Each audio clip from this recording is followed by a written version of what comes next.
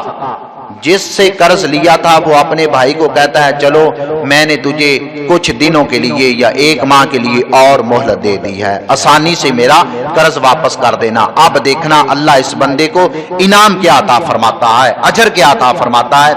ہم نے پیسے لینے تھے لیکن وہ قرض واپس نہیں کر سکا، ہمارے پیسے ویسے کے ویسے اس کے سر پر قرض ہے، لیکن رب العالمین خالق کائنات اپنی شیان شان اس بندہ مومن کو ہر دن ان پیسوں کی مقدار اللہ اپنے رستے میں صدقہ خیرات کرنے کا ثواب عطا فرما دیتا ہے۔ کتنا اجر ہے مومن کے ساتھ بھلائی کرنا، مومن کی خیر خواہی چاہنا، مومن کے ساتھ اچھے طریقے سے پیش آنا۔ انسان کے ہر کام میں خیر ہی خیر ہے۔ 2 اور 3 باتیں بیان کر کے آخر میں پھر وہ ہمارے مدرسے کے طالب علم ہیں، انہوں نے قرآن پاک کا آخری سبق سنانا ہے۔ حضرت ابو محذورہ رضی اللہ عنہ، تو آج ہماری گفتگو کا موضوع کیا ہے کہ ہم حضور نبی رحمت صلی اللہ علیہ وسلم کی ذات مبارکہ کو اپنا آئیڈیل بنائیں، حضور کے اسوہ حسنہ پر عمل کریں۔ حضرت ابو محذورہ رضی اللہ عنہ یہ میرے مصطفیٰ کے صحابی ہیں، ان کا بچپنا تھا، چھوٹی عمر تھی، تو یہ چند بچوں کے ساتھ نا ایک رستے سے گزر رہے ہیں تو میرے مصطفیٰ کے ایک مؤذن اذان پڑھ رہے ہیں۔ بڑی پیاری بات ہے، کیا کر رہے ہیں؟ اذان پڑھ رہے ہیں حضور کے مؤذن۔ ابو محذورہ یہ ان کی عمر چھوٹی تھی، بچپنا تھا، تو ابو محذورہ جیسے جیسے میرے مصطفیٰ کے مؤذن اذان پڑھتے ہیں، حضرت ابو محذورہ رضی اللہ عنہ ان کی نقل اتارتے ہیں۔ ان کی کیا کرتے ہیں؟ نقل اتارتے ہیں۔ اور یہ نقل جو تھی بھلائی کے معاملات میں نہیں تھی، بلکہ یہ ایک تنزیہ نقل تھی، تنقید کے طور پر نقل تھی۔ حضرت ابو محذورہ کہتے ہیں مجھے وہ الفاظ معاذاللہ اچھے نہیں لگ رہے تھے، تو میں تنزیہ اور تنقید کے بنا پر وہ ایسے جیسے جیسے مؤذن کہتا تھا میں بھی ایسے نقل اتار رہا تھا۔ جو ہی اذان ختم ہوئی تو حضور پاک نے اپنے صحابہ کو فرمایا جاؤ ان بچوں کو پکڑ کر لے آؤ۔ تو جب وہ بچے حضور کے دربار میں پیش کیے گئے تو حضور نے فرمایا وہ کون تھا جو میرے مؤذن اذان پڑھنے والے کی نقل اتار رہا تھا، تنزیہ جملے آگے سے وہ بول رہا تھا؟ تو سب بچوں نے کہا یا رسول اللہ یہ ابو محذورہ ہے جو اس کی تنزیہ طور پر نقل اتار رہا تھا۔ حضرت ابو محذورہ فرماتے ہیں آمنہ کے لال مدینے کے تاجدار نے مجھ پر نظر ڈالی۔ آئے ہائے اللہ، یہ تیرے بندے آئے ہیں، کبھی آمنہ کے لال کی نظر ان غلاموں پر بھی پڑ جائے، دیکھنا پھر دنیا بھی بدل جائے گی، آخرت بھی بدل جائے گی۔ حضرت ابو محذورہ فرماتے ہیں حضور نے پھر اپنی زبان مبارک سے الفاظ دہرائے کہ ابو محذورہ اب ایسے پھر پڑھو۔ حضرت ابو محذورہ فرماتے ہیں میں نے پھر وہ الفاظ اذان والے جو الفاظ تھے میں نے پھر حضور کے پیچھے دہرائے۔ جب میری اذان مکمل ہوئی تو حضور پاک نے اپنا دستے مبارک میرے ماتھے پر رکھا، پھر میرے چہرے پر پھیرا، پھر میرے سینے پر پھیرا۔ جب حضور کا دستے شفقت میرے سینے پر آیا تو اللہ نے میرے سینے کو وسعت عطا فرما دی، کشادہ فرما دیا۔ میرے سینے کو جب وسعت ملی تو میں نے حضور کے دربار میں عرض کی یا رسول اللہ یا حبیب اللہ آپ مجھے مکے کا مؤذن بنا دیں۔ آمنہ کے لال مدینے کے تاجدار نے فرمایا نقل کی ہے جس طرح بھی ڈنڈی ماری ہے پر ماری تا میرے مصطفیٰ دے صحابی دیے جا تینو مکے دا مؤذن بنا چھڑیا ہے۔ اور میرے بھائیو ہم نقل اتاریں آمنہ کے لال کی، اسوہ حسنہ کی، حضور کی سیرت طیبہ پر ہم اپنے عمل کرنے کی کوشش کریں تو دیکھو پھر جنہوں نے میرے مصطفیٰ کی زندگی کو، میرے مصطفیٰ کی اسوہ حسنہ پر عمل کیا اپنی زندگی میں، اللہ نے ان کو کتنا مقام اور کتنی شان عطا فرمائی ہے۔ آخری دو باتیں ہیں بڑی توجہ والی ہیں، اللہ نے ان کو کتنا مقام دیا ہے۔ حضرت طلحہ بن برہ بیمار ہو گئے، یہ ہے میرے مصطفیٰ کی زندگی کے مطابق اپنی زندگی گزارنے والے میرے مصطفیٰ کے وفادار صحابہ، جان نثار صحابہ۔ تو حضور نے بھی پھر پیار اپنے صحابہ سے فرمایا ہے کیونکہ میرے مصطفیٰ کی شان ہے حریص علیکم بالمؤمنین رؤوف الرحیم۔ حضور اپنی امت کے لیے بہت زیادہ حریص ہیں، اپنی امت سے بہت زیادہ پیار کرنے والے ہیں۔ حضرت برہ بن عازب جب بیمار ہوئے تو میرے مصطفیٰ مدینے کے تاجدار اپنے صحابی کی تیمارداری کے لیے آئے۔ صحابی بیمار ہیں، حضور جب تیمارداری کے لیے آئے تو حضرت طلحہ بن برہ موت کی کشمکش میں تھے۔ موت کے اثرات حضرت طلحہ بن برہ پر جو موت کے اثرات ہوتے ہیں وہ آ چکے تھے۔ تو میرے کریم آقا لجپال نے فرمایا میرے صحابہ حضرت طلحہ جب فوت ہو جائیں تو پھر آپ نے خبر حضور تک پہنچانی ہے، پیغام پہنچانا ہے، اس کے کفن میں، دفن میں اور جنازے میں جلدی کرنی ہے۔ جو ہی میرے مصطفیٰ حضرت طلحہ کے گھر سے جاتے ہیں تو حضرت طلحہ اپنے قبیلے کو، خاندان کو، گھر والوں کو وصیت کر دیتے ہیں اگر میرا رات کو وصال ہو جائے تو پھر مدینے کے تاجدار کو خبر نہ دینا، کہیں حضور رات کی تاریکی میں آئیں تو کوئی کافر، کوئی یہودی میرے مصطفیٰ کو تکلیف پہنچا دے۔ اس بنا پر آپ کا رات کو وصال ہوا، راتوں رات آپ کو غسل، کفن اور جنازہ پڑھا گیا۔ تو جب یہ پیغام صبح دربار رسالت میں پہنچا کہ یا رسول اللہ آپ کے وفادار صحابی حضرت طلحہ وصال فرما گئے ہیں لیکن رات کی تاریکی کی وجہ سے آپ کو خبر نہیں دی گئی، تو میرے مصطفیٰ نے اپنے وفادار صحابہ، اپنے جان نثار صحابہ کو اپنے ساتھ لیا اور حضور اپنے صحابی حضرت طلحہ کی قبر پر آئے۔ حضور آگے کھڑے ہو گئے، اپنے صحابہ کو پیچھے کھڑا کیا، اپنے صحابی کی قبر پر جنازہ پڑا اور میرے مصطفیٰ نے ید اللہ کے ہاتھ اٹھا کر دعا مانگی، اللہ یہ طلحہ بن برہ تیرے مصطفیٰ سے پیار کرتا تھا، مصطفیٰ کی اسوہ حسنہ جو زندگی تھی اس پر ساری زندگی اس نے عمل کیا ہے۔ اے اللہ یہ مصطفیٰ کے لقد کان لکم فی رسول اللہ اسوۃ حسنہ، اللہ ساری زندگی اس نے اس کو آئیڈیل بنایا ہے، مصطفیٰ کی زندگی پر عمل کرتا کرتا آج دنیا سے چلا گیا ہے۔ جب مصطفیٰ نے ید اللہ کے ہاتھ اٹھا کر دعا مانگی، اللہ جب میرا طلحہ تیرے پاس آئے، اللہ تو نے اس کو ہنس کر اس کا استقبال بھی کرنا ہے، اس سے ملاقات بھی کرنی ہے انشاءاللہ۔ وآخر دعوانا ان الحمدللہ رب العالمین۔